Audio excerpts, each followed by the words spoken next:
impossible. The Ajax boys have kicked over the old lady.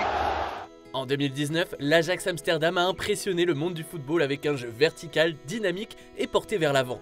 Un football total qui leur a permis de faire rêver les amoureux du ballon rond et de s'offrir tout simplement le scalp de plusieurs grosses écuries européennes. Un attrait du beau jeu mené de main de maître par un seul homme, son nom, Erik ten Hag. Comment le technicien et ses hommes ont-ils impressionné tous les observateurs du ballon rond? Revivons ensemble l'épopée flamboyante de la classe 2019 amstello-damoise. Abonne-toi pour avoir le meilleur du foot en vidéo. Johan Cruyff, Johnny Rep ou encore Johan Neeskens, tous ces noms ont fait trembler les meilleures équipes de la planète. Ces joueurs ont été le symbole d'une Ajax qui écrasait tout sur son passage au début des années 70, tout comme ceux des années 90 et cette fameuse classe 1995. 1995, justement, une année qui marquera un tournant dans l'histoire du club et la fin de ses heures de gloire. L'arrêt Bosman fera exploser l'Ajax en plein vol et provoquera doucement mais indéniablement le changement de statut du club sur la scène européenne. Un club qui passera de candidat aux titres continentaux à simple équipe historique d'outsider. Il faudra ensuite attendre plus de 20 ans pour voir l'Ajax redorer son blason aux yeux du monde entier. Un renouveau qui débute en 2017 sous l'impulsion d'Erik ten Hag. Inconnu jusque-là, ou presque, le néerlandais a fait ses classes avec Pep Guardiola au Bayern Munich. Bourreau de travail, le technicien est un adepte de la possession et de l'agressivité à la perte du ballon. Pour façonner son équipe, ten Hag effectue un gros changement tactique. Son premier chantier, installer un 4-2-3-1 à double pivot, c'est une association de deux milieux de terrain à vocation défensive devant 4 défenseurs. Un système qui permettra alors aux Hollandais d'animer leur sortie de balle autour de 4 joueurs, 2 centraux et 2 milieux défensifs, et de particulièrement faire briller un homme, Frenkie de Jong. Imprenable dans les petits espaces, il devient le métronome de cet Ajax, celui qui permet de casser les lignes et d'apporter de la verticalité à son équipe. Si son importance est primordiale, le milieu de terrain peut également s'appuyer sur l'ensemble de ses coéquipiers. Et pour cause, son entraîneur met particulièrement l'accent sur la notion du troisième homme. Ses idées, offrir plusieurs solutions aux porteurs de balles dans la profondeur et apporter un surnombre aux abords de la surface de réparation. En résumé, l'Ajax passe d'un football structuré à un football instinctif. Un football séduisant où tout le monde attaque et tout le monde défend. Un football irrésistible tant en championnat qu'en Ligue des Champions. En C1, les Bataves alignent 3 victoires en phase de groupe et tiennent la dragée haute au Grand Bayern de Munich. Invaincus et deuxième de leur groupe, les Ajacides héritent en 8e de finale du Grand Real Madrid, champion d'Europe en titre. Un duel qui paraît déséquilibré sur le papier. Défait au match aller malgré une large domination et sans doute par manque d'expérience, les Bataves renverseront contre toute attente la vapeur au Santiago Bernabéu.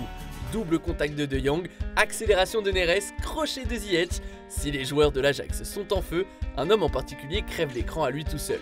Le Serbe Dusan Tadic, tout droit venu incognito de Southampton lors du mercato estival. Positionné en tant que faux neuf, il réalisera le match de sa vie. Avec 2 passes décisives et un but, il est le grand bonhomme de ce 8e de finale retour.